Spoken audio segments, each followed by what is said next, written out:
There was a tweet I read at the start of this pandemic. As COVID-19 forces us to physically distance from one another, society is at risk of a social recession. A social recession is marked by an increase in loneliness and isolation. It was posted in mid-March by a former Surgeon General of the United States, Dr. Vivek Murthy, and already by that point, entire regions and key cities of some countries had been in lockdown for nearly 2 whole months. From the start, it was clear that beating this pandemic was going to require sustained physical distancing and quarantining. But for medics and mental health specialists around the world, another thing was clear too, that the lockdowns were going to reveal the extent of another hidden public health issue: loneliness.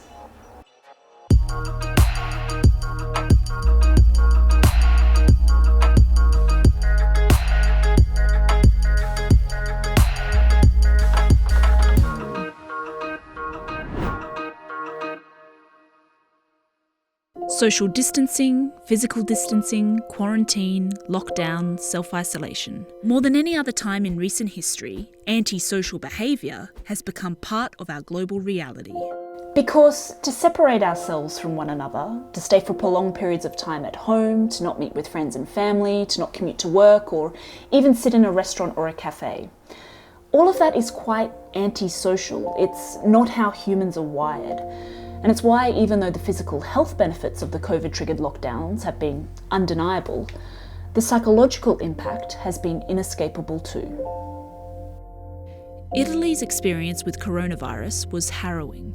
It was one of the first European countries to be affected, and despite strict lockdowns, it has had more than 36,000 coronavirus-related deaths as of October this year. In early March, after a COVID-19 outbreak flared up near her home, 74-year-old psychologist Roberta Brivio and 4 colleagues set up a free mental health hotline for Lombardy residents. She began to receive calls immediately. Le telefonate che arrivavano all'inizio erano di persone terrorizzate. Ci hanno detto di stare chiusi in casa, che non viene nessuno. Moriremo come dei topi chiusi e affogati. Ed erano realmente telefonate angoscianti a cui le colleghe rispondevano dando indicazioni sia pratiche che emotive. In alcuni casi abbiamo anche salvato delle vite, in altri no, siamo arrivati troppo tardi. Persone che ci hanno telefonato mi è comparso sullo schermo la scritta di una collega che ha preso il 1045esimo caso. When I spoke to Roberta, she was coordinating a network of 200 professional psychologists volunteering their time. During the lockdown, they had calls from all over Italy, from Sicily in the south to Aosta in the far north. They've even received messages from as far abroad as Dubai, the United States and Australia. Questi che sta sentendo sono tutte le chiamate arrivate mentre noi stavamo parlando. Buonasera, mi chiamo... No, avrei bisogno di fare 2 chiacchiere. Ecco, gli uomini tendono a non dire mai ho bisogno d'aiuto, ma ho bisogno di fare 2 chiacchiere, che è il modo che hanno di chiedere aiuto senza perdere la faccia. Buonasera, scrivo per mia madre, ha avuto in passato una forte depressione e in questi giorni in cui bisogna stare a casa sta avendo gli stessi sintomi. Ho pensato che parlare con un esperto potrebbe esserle utile. Se potete contattarci. Numero 2, ho bisogno di una consulenza. Mio fratello disabile è ricoverato con Covid, ha assistito direttamente da mia madre che ora è malata anche lei. A causa dell'isolamento in ospedale mia mamma è caduta in depressione. Per favore contattatemi. Roberta, can I ask how many calls have come through during this interview? Allora, le chiamate che ho ricevuto sono 15. Humans have an innate psychological drive to connect with others. What we're learning more and more now is that need to connect is physiological too. Just weeks after the World Health Organization declared COVID-19 a global pandemic, researchers at the Massachusetts Institute of Technology, MIT, posted a preliminary report on social isolation and some of the neural responses it triggers. The findings pointed to one telling conclusion: Our need to connect is as primal, or as fundamental, as our need to eat. Just 10 hours of total isolation can leave the brain feeling starved. I spoke with Julianne Holt-Lunstad, a professor of psychology and neuroscience at Brigham Young University. No, we're not wired to be this alone. She says that surge of panic, or that sinking sensation in your stomach when you're physically cut off from people, is a biological response that has evolved in us over millennia. Throughout human history, we have needed to rely on others for our survival, whether that's protection or efficiency in obtaining resources. Our brains have adapted to expect others. So when we lack the proximity to others, particularly trusted others, this in essence puts us on a state of alert, because now we have to manage the threats in our environment on our own. The latest science on loneliness shows that acute isolation has physical health repercussions too, such as an increase in heart rate and blood pressure, a surge in stress hormones, and internal inflammation. According to research published in the cardiovascular medical journal Heart, people who feel lonely are 29% more likely to develop coronary heart disease and 32% more at risk of suffering a stroke. Julianne has also studied how social isolation impacts mortality. What we were able to find was that being lonely was associated with a 26% increase risk for death, being socially isolated 29%, and living alone 32%. What this suggests is that we need to take our relationships seriously for our health. For the first time in human history, greater numbers of people, at all ages and in all places, are living alone. In the US, for instance, the percentage of single-person households has increased from 13% in the 1960s to 28% today. In Europe, things are higher still, with around 38% of Dutch and nearly 42% of Germans living alone. In fact, from Ecuador to Japan, this upward trend is visible all around the world. When the pandemic broke, one of the catchphrases that caught instant popularity was social distancing. However, when I spoke with sociologist Eric Klinenberg, he made an important point about the terminology. It isn't quite accurate. I understood what was important about that idea, distancing helps, but I realized right away that there was a problem because social distancing is very different from physical distancing. I actually think what we need to get through the situation, and certainly to rebuild afterwards, is social proximity, social solidarity. We need to be making sure that we are helping people who have the greatest needs. Eric was quick to point out to me that despite the increasing numbers of people living solo, they wouldn't automatically fall under the category of the people most likely to suffer loneliness. People who live alone in ordinary times are actually quite social on average. They're more likely than married people to go out into public and shared spaces. The problem now is that everyone who lives alone has been forced to be socially isolated for the first time ever. And so in as much as we're in an economic recession now, we're also in a bit of a social recession. With the lockdowns limiting travel, everything from simple commutes to long-haul plane journeys, and physical distancing restricting how close we can get to each other, many people have sought out ways to deal with the social recession. If you're like me and have been fortunate enough to have access to a laptop or a phone and a good Wi-Fi connection, then technology's been an undeniable benefit. WhatsApp, WeChat, FaceTime, Skype, Zoom, TikTok, all of these apps and many more have made staying in touch with people so much easier. And yet so many have still felt plagued by a sense of isolation and anxiety.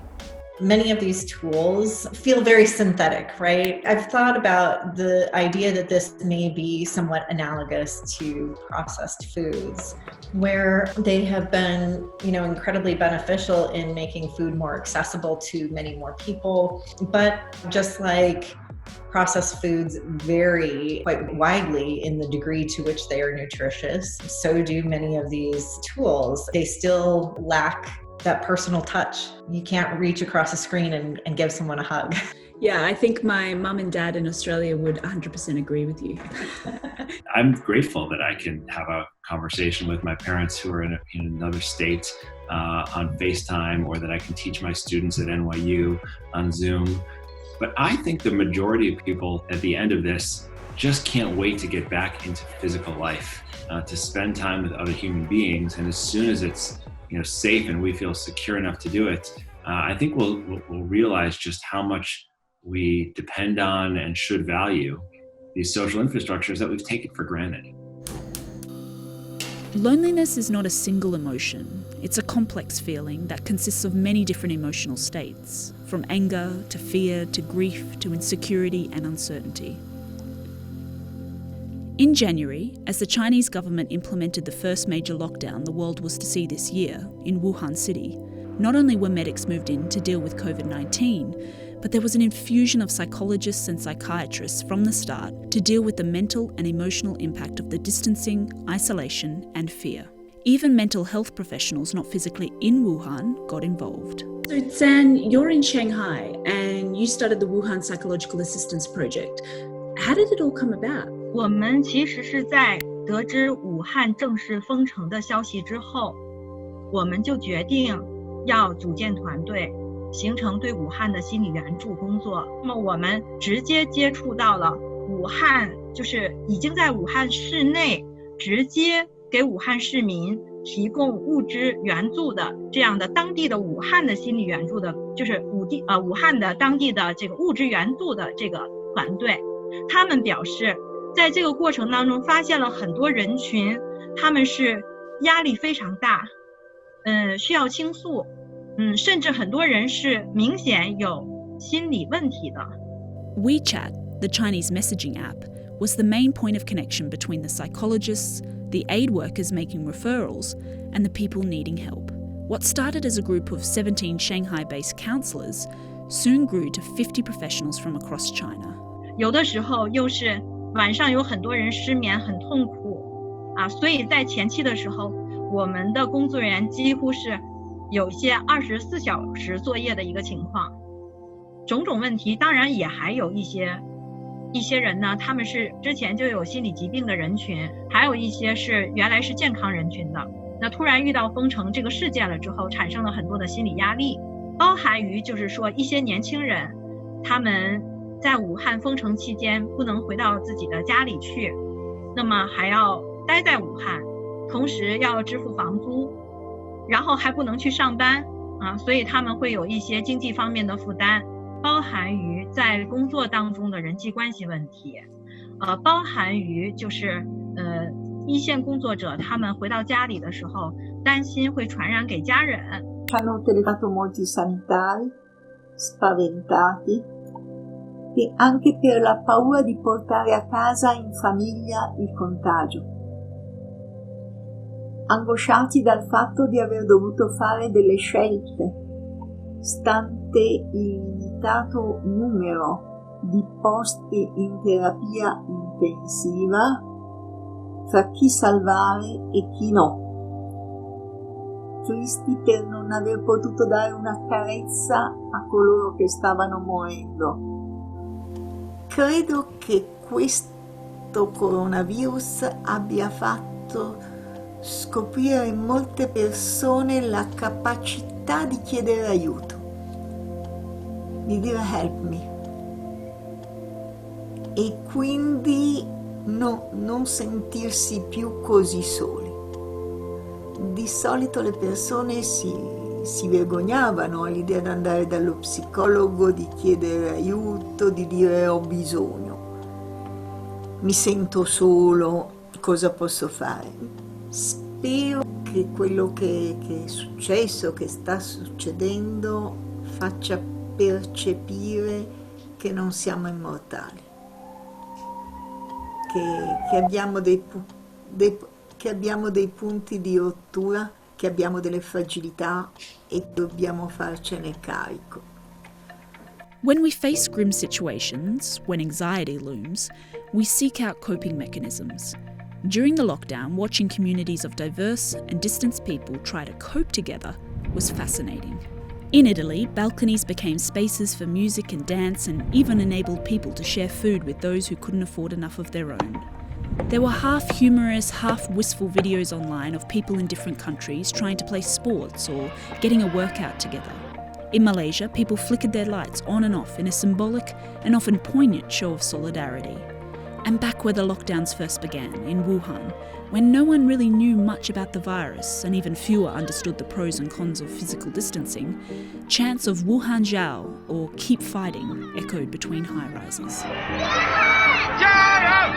我觉得这证明了那个人群都是健康人群，但如果是说一个已经有心理疾病的人群，他是没有心思去做这样的事情，因为本身就被负面情绪所困扰着。对，大家努力的去平衡自己的心理健康，这是一个努力的过程，它不是阻碍人和人沟通的这样的一个障碍，因为真正的障碍是在于人的内心世界。It really comes back to we are social beings. We are not meant to be alone. It's analogous to the idea of hearing that the water's not safe to drink, and yet we're all so thirsty. And so we're looking for opportunities in a variety of ways. And I'm actually, loving some of the creative ways that people are finding to try and connect under these incredibly strange circumstances. But there's been something else as well. Laughing together, finding humour amidst everything that's going on. We may not see it quite like that, but that's a coping mechanism too. Well, life goes on and, we need some relief. It's just too much to face the pressure and anxiety all the time. And I think the laughter is what keeps us sane. It's healing, it's redemptive. And so, there are clearly moments where you can't laugh, but I've seen videos of people, in the hospital find ways to make light of a situation. Medical workers who take time to sing to their patients or play good music to lift people's spirits. Nella gravità non dobbiamo perdere la nostra capacità di pigliare le distanze, di sorridere, di fare dell'ironia, oltre a soffrire con gli altri e cercare di tirarli fuori dai guai. At the height of the lockdowns in March, more than 100 countries had instituted either partial or full lockdown. That's more than 3 billion people indoors, physically distancing. It was a radical change to how so many of us are used to living, and there were significant concerns that there would be a spike in loneliness and all the associated issues. But a study conducted between January and late April in the United States by researchers at the Florida State University College of Medicine reported some interesting early findings. That spike in loneliness that mental health specialists were bracing for, it seems not to have happened. Of course, there were people who felt a new sense of isolation, there were others whose loneliness momentarily intensified, but overall the fears of a raging epidemic of loneliness didn't materialise. Maybe part of it is finding the thread of connection, that we are not only facing this together, we're grieving together, but we also, in order to fight it, we need to work together, right? So there is what I hope a growing sense of solidarity around that and comfort. Here's the thing about loneliness. You could be surrounded by other people and still feel lonely. Because just being in a crowd isn't enough to create the kind of connection humans need. And as counterintuitive as it may seem, it's this very feeling of loneliness that serves as a trigger for us to find ways to make things better for ourselves. We become aware of which emotional needs are being left unfulfilled, and we make the effort to reach out and talk to people. There's a lot of things that we get in life because we feel occasional loneliness. Like that, it pushes us to go out in the world and build friendships. It can cause us to get introspective. It's only really dangerous when it evolves into something more durable and biting. When that happens, it really induces stress and is horrible for our health. Ecco, poi noi nella psicologia dell'emergenza abbiamo un'altra frase, che è normale in una situazione anormale come questa sentirsi così. Una persona ti dice che insomma io di solito non sono così, a me non succede mai questa cosa, mi scusi se piango, mi scusi se sono disperato, io non sono in quel modo, gli si risponde è normale e gli va risposto. E questa si chiama contenimento psicologico, perché uno ha paura di stare impazzendo in quel momento e invece è normale reagire così, poi tornerai a stare meglio. There's a lot of stigma around talking about loneliness. And so one other hope that I have is that from this situation, given that I think so many people are feeling lonely, people may be more open about talking about that so we can better address it and recognize that we're not alone. Thanks so much for watching episode 2 of All Hail the Lockdown. This is a 5-part series looking at some of the big issues that have emerged from our global response to COVID-19. Next week, we're actually going to be looking at the role of technology. So if you're interested in checking out that episode or any others from the series, you can use the hashtag AllHailTheLockdown on social media. Otherwise, check out aljazeera.com.